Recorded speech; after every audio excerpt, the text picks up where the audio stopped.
Assalomu alaykum kanalimiz obunachilari. Bugun 30-mart.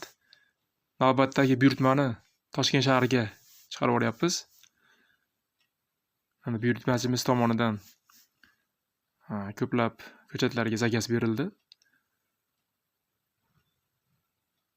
Biz har bir mijozimizga ko'chatlarni ekish to'g'risida batafsil tushuntiramiz. Buni har doim e'lon qilib boryapmiz. Mana ko'chatlarimiz soni oz qolyapti. Kimda-kim shunday turlarda ekmoqchi bo'lsa, biz bilan hamkorlik qilinglar. Mana shu holda jo'natib yuboramiz ko'chatlarni.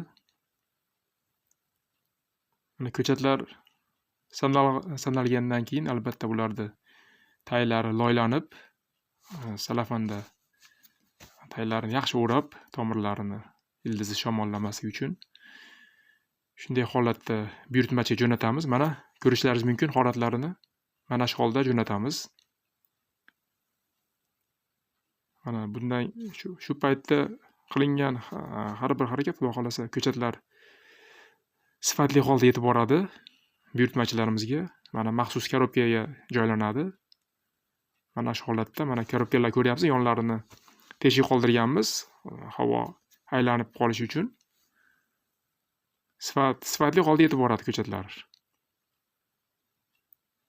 Mana ko'chatlar kerak bo'lsa bizga buyurtma beringlar. Albatta biz sifatli holda yetkazib beramiz.